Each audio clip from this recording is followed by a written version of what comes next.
everybody, welcome to my channel Tansuman Classes and class 7. Today we read chapter number 5 and the name of the chapter is The Great Mughals.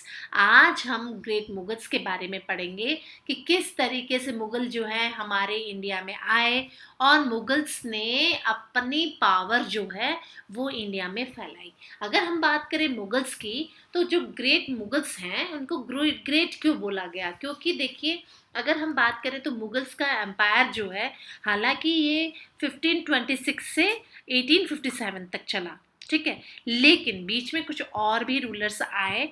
हालांकि माना जाता है कि मुगल जो emperors हैं, जो Mughal emperor हैं, इनमें 6 जो है वो बहुत ज़्यादा फेमस है। अब 6 कौन कौन से हैं? बाबर है, हुमायूं है, अकबर है, जहांगीर, शाहजहां और औरंगजेब। औरंगजेब के बाद किसी में इतनी ताकत नहीं थी कि वो इसको बना के रख सके, इस ताकत को सुचारू रूप से चला सके। तो आज हम इस चैप्टर में यही पढ़ेंगे कि किस तरीके से जो मुगल्स हैं इनका शासन चला और साथ ही साथ इन्होंने ऐसे कौन से सुधार कार्य करे और कौन कौन सी इनके एडमिनिस्ट्रेशन जो पॉलिसीज थी वो कैसी थी। अगर हम मानते हैं, बात करें इनके कि ये कहाँ से आए थे, तो ये मुगल जो है बेटा, ये मदर साइड से देखा जाए तो ये चंगेज खान जो मंगोल के राजा थे उस तरफ से ये बिलोंग करते थे, और फादर साइड से ये जो कि तैमूर ईरान के थे, हालांकि ये वर्तमान में तुर्की जहाँ पे है वहाँ से ये बिलोंग करते थे। हालांकि ये अपने फादर साइड से ज़्यादा अपने आप को इम्पोर्टेंट मानते हैं। अगर हम बात करें इनकी तो ये बाबर जो है, तो जो पहली जो एम्परर थे है ना वो बाबर थे मुगल, ठीक है। और इन्होंने ही ruled Ferghana in Central Asia at the time when the Lodi kings were ruling over the Delhi सल्तनत। हमारे इंडिया में जब दिल्ली सल्तनत में लोधी शासन चल रहा था उस टाइम में ये फरगना सेंट्रल एशिया में ये बाबर का रूल चलता था। So he local rulers invite Babur to came to India. यहाँ के जो लोकल रूलर्स हैं इन्होंने भारत में इनको बुलाया, और भारत ने बुलाया तो दौलत खान लोधी जो है ना, इन्होंने भारत में बाबर को बुलाया था, ठीक है। अब क्या हुआ, बाबर ने इब्राहिम लोदी से युद्ध हुआ और पानीपत के प्रथम युद्ध में 1526 में इन्होंने इनको हराया। अब 12 साल के आयु में ही ये काबुल छोड़कर आ गए थे, और 1528 में चंदेरी का युद्ध हुआ और 1529 में घाघरा का युद्ध हुआ, जैसा कि हम पहले इस चैप्टर में पढ़ चुके हैं।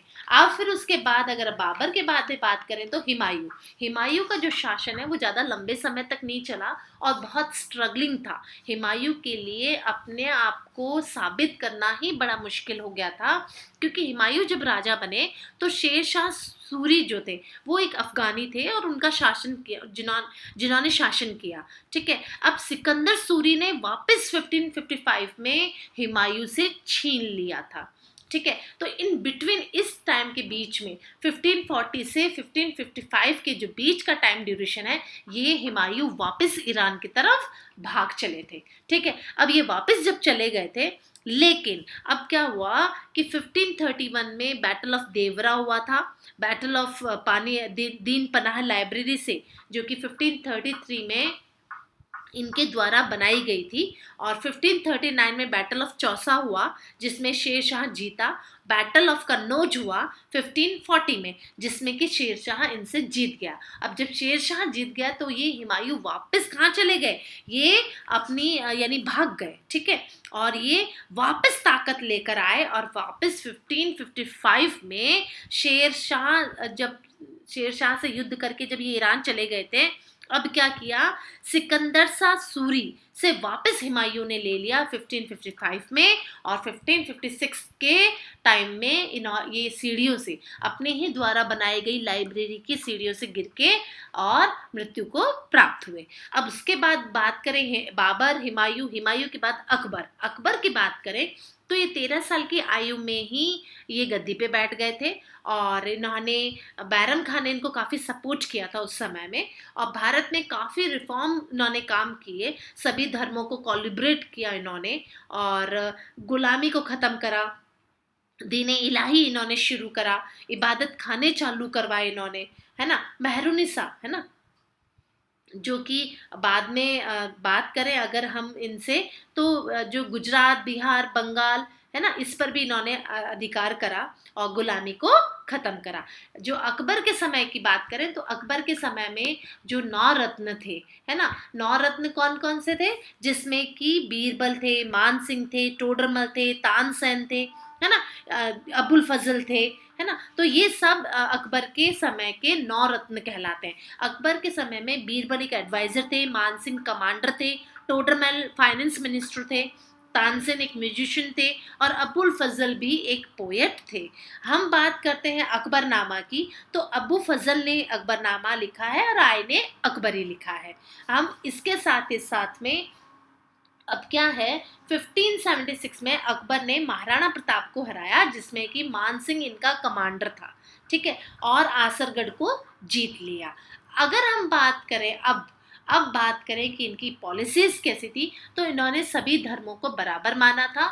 हालांकि ये इन्होंने जो इबादत खाना चालू करवाया था वो ज़्यादा समय तक नहीं चला, लेकिन इनके जो पुत्र हैं जहांगीर, इन्होंने इसको रेगुलर रखा था, ठीक है।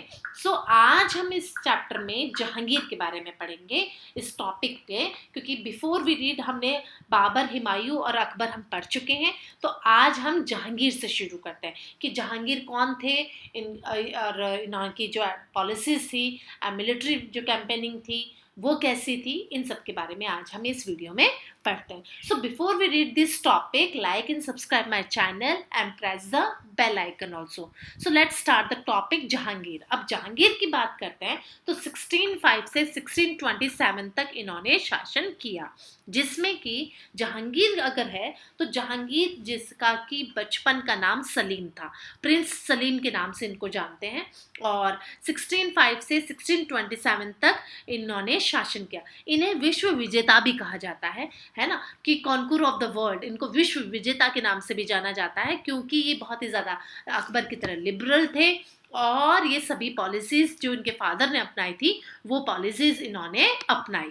मिलिट्री कैंपेनिंग की बात करें तो जहांगीर जो है वो, इनको बड़ा लार्ज एम्पायर मिला था अकबर से, तो इनको जो पॉलिसीज थी उनको ही इन्होंने आगे चलाया, और इनके जो फर्स्ट जो cross the religion of his son Prince Khusro, ठीक है, तो जो इनका बेटा है, और साथ ही साथ में ही stand the Mughal control over Awadh and Bengal, और अवध और बंगाल तक इनका शासन था। He defeated Rana Amar Singh of Mewar in 1613। 1613 में इन्होंने राजा अमर सिंह को हराया। जहांगीर ने अलाउ किया था कि वो जो सारे टेरिटरीज है वो अपने पास रख सकते हैं, लेकिन वो मुगल एम्पायर के प्रति लॉयल रहे, ईमानदार और वफादार रहे। जहांगीर ने कांगड़ा तक अपना अधिकार कर लिया था। He captured the Ahmednagar fort also. Amar जो अकबर है, मलिक अंबर मिलिट्री कमांडर थे इनके अहमदनगर में, and he did not allow the Mughals to conquer territories in the Deccan. और साथ ही साथ में बहुत बड़ा, this was the whole huge loss of the major trade route between the India and West Asia pass through the Kandahar, यानी जहांगीर ने lost कर दिया था कंधार को, ठीक है।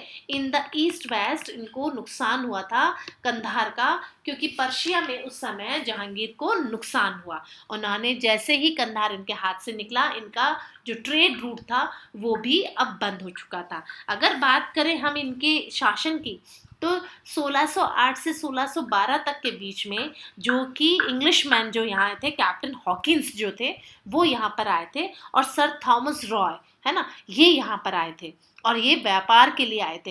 ही विजिटेड मुगल कोर्ट इन 1615।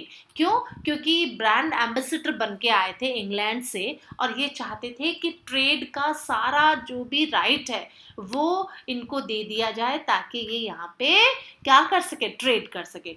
अब हम बात करते हैं नूरजहां की, जो कि नूरजहां जिसे कि मेहरुनिसा के नाम से भी जाना जाता है, और ये इनकी वाइफ थी। जहांगीर के अधिकांश जो भी काम करता था वो नूरजहां का ज़रूर उसमें इंटरफेयर रहता था, और वो एडवाइस भी करती थी। कुछ इंपॉर्टेंट इश्यूज अगर होते थे तो वो भी उनको सॉल्व करती थी। जैसे ही हम बात करते हैं जहांगीर की, जब वो बीमार पड़े तो नूरजहां ने ही सब कुछ संभाला, और वो इतनी पावरफुल हो गई थी कि उन्होंने कॉइन्स को भी कॉइन्स के ऊपर भी इन्होंने अपना छापना शुरू कर दिया था, ठीक है, अपने नाम से छपाना शुरू कर दिया था, ढलाना शुरू कर दिया था, बनवाना शुरू कर दिया था। लेकिन अब नूरजहां की जैसे ही पावर बढ़ती गई, he influence the court of Alam prince Khurram later Shahjahan, जिसे कि शाहजहां के नाम से, खुर्रम जो है शाहजहां के नाम से भी जाने जाते हैं। तो वो इनके नूरजहां है, इनका बड़ा पावरफुल पावर बढ़ गई थी, जिसे लोग पसंद नहीं करते थे। So between the power then and 1625 after Jahangir's death, Nurjahan retired कर दी गई और पब्लिक लाइफ उनकी जो थी वहाँ से, और फिर जहांगीर बन के बैठे मुगल एम्पायर। अब जहांगीर की बात करते हैं हम, तो जहांगीर जो थे वो बहुत सफल भी थे, क्योंकि अगर हम बात करते हैं जहांगीर की, तो जहांगीर ने क्या किया था, अकबर की पॉलिसीज को ही अपना के रखा था, है ना। तो जहांगीर की जो वाइफ है बेटा, वो थी मेहरुनिसा नूरजहां। अगर हम जहांगीर की बात करते हैं, तो उन्होंने राजपूत रूलर्स जो हैं उनसे वही संबंध बना के रखे थे जो कि अकबर ने बना के रखे थे। अकबर ने जहांगीर को वो सारी चीज़ें सिखाई थी, वो सारे सब्जेक्ट्स उन्होंने after the death of the Akbar, Jahangir ने उन सबको फॉलो किया। अब हम इसे माने तो इसे न्याय के प्रति एक बहुत अच्छा राजा भी माना जाता है, इसे न्याय का राजा भी कहा जाता है, चेन ऑफ जस्टिस भी कहा जाता है, क्योंकि इनके शासन के समय में न्याय जो था वो बराबर मिलता था, और अगर किसी न्याय नहीं मिलता था तो वो एक ऐसा जगह बना दी गई थी जहाँ पे कि बैल घंटी लगा दी गई थी बाहर, और उस घंटे को बजाया जाता था, जिसे क्या चाहिए था, जिसे जस्टिस चाहिए होता था, तो डायरेक्टली वो एम्परर से मिल सकता था। जहांगीर की बात करें तो बहुत पढ़े लिखे थे ये, और इनको लिटरेचर और आर्ट का तो बहुत ही ज़्यादा शौक था। इनके समय में पेंटिंग्स जो थी वो चरम सीमा पर थी, इनके समय में पेंटिंग्स बहुत ज़्यादा बनाई जाती थी, और चित्रकला का इनको बहुत ज़्यादा शौक था। अगर शाहजहां की बात करें, तो जहांगीर के बाद शाहजहां गद्दी पर बैठे, जो कि 1628 से 1657 माना जाता है इनका कार्यकाल। इनका बचपन का नाम जो है वो खुर्रम था। तो जहांगीर की डेथ के बाद में अब प्रिंस खुर्रम जो है defeated his brother and became king. अब जहांगीर की मृत्यु के बाद खुर्रम गद्दी पे बैठे, और खुर्रम कौन, यानी शाहजहां। अगर हम बात करें इनकी, तो इसका मतलब होता है रूलर ऑफ द वर्ल्ड, यानी पूरे वर्ल्ड का रूलर, ठीक है। हम बात करते हैं इनकी मिलिट्री कैंपेनिंग की, तो शाहजहां ने क्या किया था, शाहजहां विटनेस थे, बहुत सारे रिवॉल्ट इनको जो लोगों ने करे थे उनसे निपटना पड़ा। बुंदेला थे बुंदेलखंड में राजपूत, उन्होंने यहाँ पे रिवॉल्ट कर दिया था, शाहजहां ने उनको भी क्रस्ट किया, इजीली कर लिया था हालांकि। लेकिन शाहजहां ने क्या किया, डेक्कन को भी एनेक्स्ट कर दिया, और अहमदनगर को 1633 में अपने अधिकार में कर लिया। अब बीजापुर की बात करें, तो बीजापुर और गोलकुंडा है, उसको भी इन्होंने अपने अंदर शामिल कर लिया था, और उसको एनुअली उनको पैसा देने के लिए अग्रीड कर लिया था, यानी उनको सहमत कर लिया था। हम बात करें इनकी पोजीशन की, तो इनकी पोजीशन जो है वो बहुत बढ़ गई थी। सेंट्रल एशिया तक इनकी, जो तैमूर कैपिटल था, समरकंद जो था, वहां तक इनका शासन था, हिज एम्पायर, यहाँ तक इनका शासन फैला हुआ था। और जो कंधार था, जहाँ के Persia, he also feel the recover Kandahar from the ruler of Persia, इन्होंने कंधार से जो था पर्शिया, उसको भी अपने अधिकार में कर लिया था। यूरोपियन ट्रेडर्स जो हैं वो इस समय में बहुत ज़्यादा आने लग गए, उनकी एक्टिविटीज़ बढ़ने लग गई थी, ट्रेडिंग होना शुरू हो गया था। शाहजहां ने बहुत उनको क्लोज, उन पे आए, यानी उनको बहुत ध्यान से उनके ऊपर नज़र भी रखी। When he came to know that Portuguese were the creating trouble and not paying the custom duties, he defeated them and made them trade on his term. और जैसा कि पुर्तगीज जब आए, इन्होंने कहा था कि पहले तो हम ट्रेड के लिए आए, लेकिन फिर जब उन्होंने टैक्स देने से मना कर दिया, तो शाहजहां ने उनको बड़े आसानी से उनको क्रश किया और उनको मजबूर किया टैक्स देने के लिए। अब शाहजहां की बात करें और बात ना हो किसी बिल्डिंग्स की, ऐसा हो ही नहीं सकता, क्योंकि शाहजहां ने ही काफ़ी बिल्डिंग्स बनवाई थी, और सबसे ज़्यादा अगर देखा जाए तो बिल्डिंग्स बनाने वाले ही शाहजहां थे, जिन्होंने की काफ़ी नई सिटी बनाई थी, और जिसे कि शाहजहानाबाद कहा जाता है, जैसे कि 7th city of the Delhi. अगर हम बात करते हैं तो इन्होंने इसको कैपिटल बना लिया था। और जो ताजमहल है उसे भी इन्होंने ही बनवाया था। यानी दिल्ली का रेड फोर्ट है, जामा मस्जिद है ना, मोती मस्जिद है, पिकॉक थॉर्न है, ताजमहल है, ये सब इन्हीं के द्वारा बनाए गए। औरंगजेब अगर हम बात करें कि जो दारा सिकोई, अच्छा अब जैसे ही शाहजहां बीमार हुए 1657 में, a war was broken among his four son, और अब क्या हुआ, जैसे ही ये बीमार हुए तो इनके जो 4 पुत्र थे, 4 बेटे थे, है ना। अब 4 बेटे कौन कौन से थे, तो इनके 4 बेटों की बात करें तो पहला था दारा सिकोय, है ना, शाहजहां, शाह सुजा, सुजा जो थे, और औरंगजेब, और मुर्द बख्श, है ना। अब मुराद बख्श जो थे, तो अब क्या है, औरंगजेब जो थे वो ज़्यादा पावरफुल थे, ठीक है, और आलमगीर भी इनको बोला जाता है। औरंगजेब जो थे, इन्होंने अपने भाइयों को मारा, है ना, उनको हराया, और फिर खुद गद्दी पे बैठे और अपने हाथ में सारी सत्ता ले ली। अगर औरंगजेब की बात करें तो औरंगजेब जो है वो आलमगीर, है ना, जैसा कि मैंने आपको बताया कि जैसा कि जिन्होंने कि पूरा वर्ल्ड को जीत लिया, ठीक है, ये अपने आप को ये मानते थे, और इन्होंने विश्व विजेता अपने आप को घोषित कर दिया। 49 ईयर्स तक इन्होंने रूल्ड किया, और सेम एज अकबर, यानी अगर हम बात करें कि जो 5 या 6 जो रूलर्स हैं, मुगल रूलर्स, इनमें से सबसे ज़्यादा किसने शासन किया, तो सबसे ज़्यादा शासन किया अकबर ने और औरंगजेब ने, ठीक है बेटा।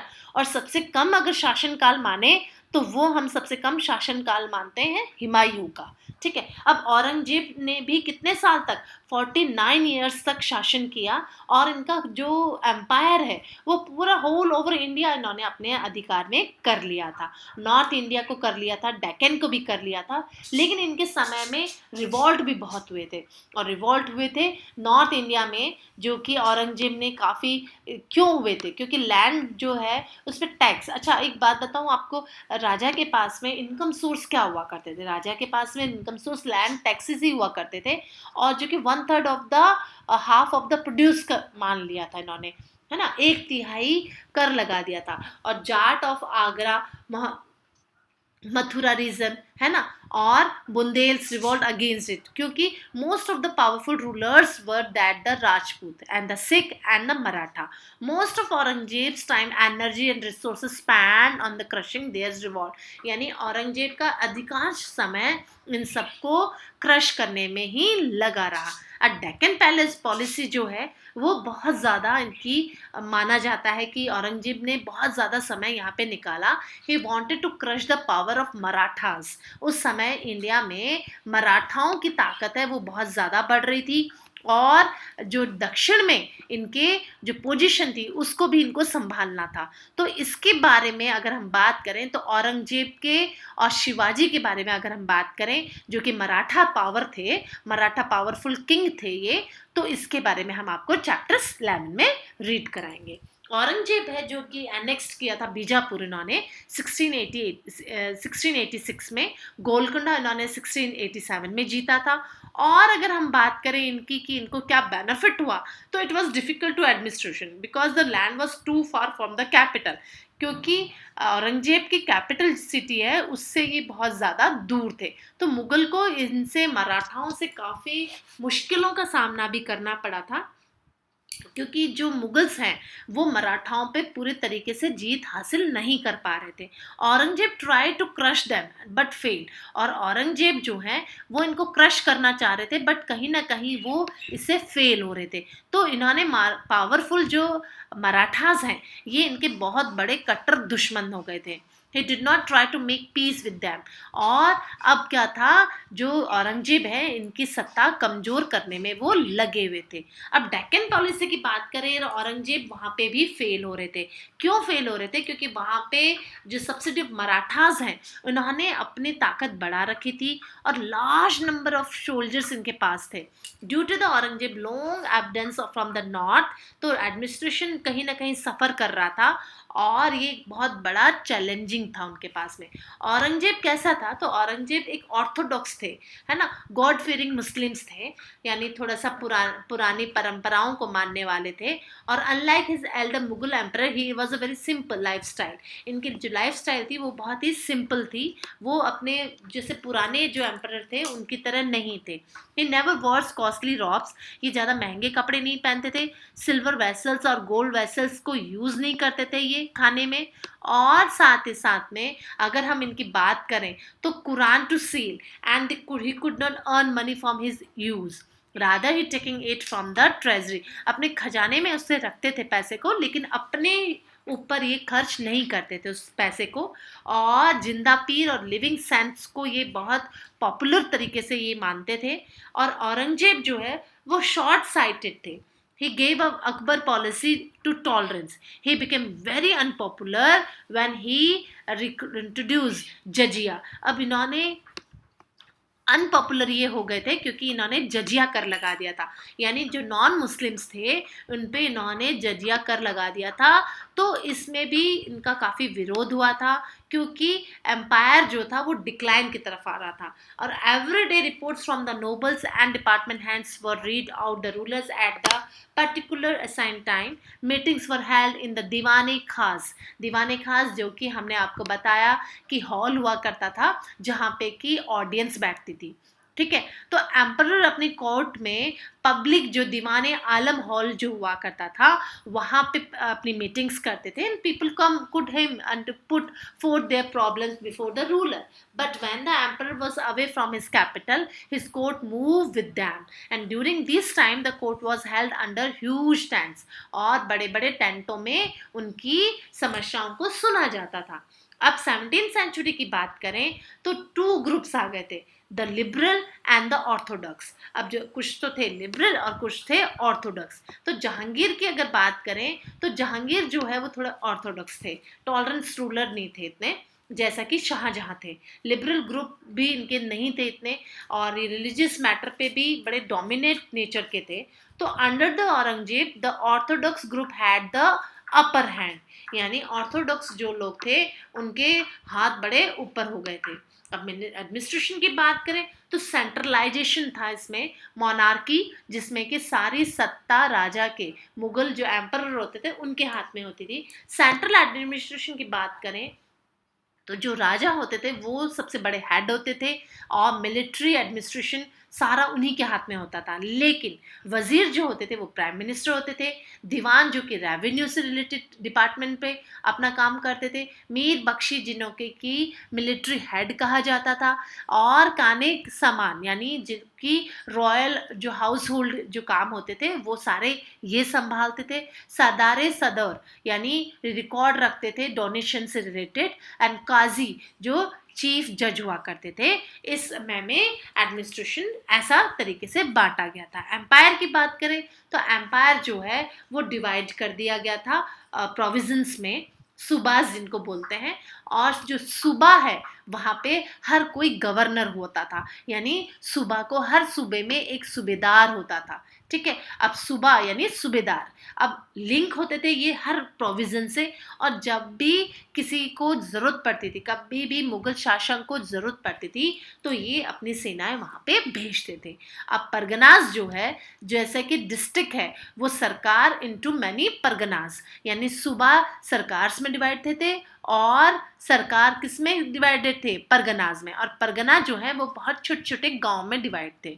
कोतवाल जो है वहाँ पे की जो एडमिनिस्ट्रेशन है वो संभाला जाता था, जिससे कि कोतवाल यानी कोतवाली यानी पुलिस स्टेशन से रिलेटेड और सिविल ड्यूटीज जो भी होती थी वो यहीं पे, और साथ ही साथ क्रिमिनल्स को और मेंटेन लॉ एंड ऑर्डर जो भी होता था वो कोतवाली में होता था।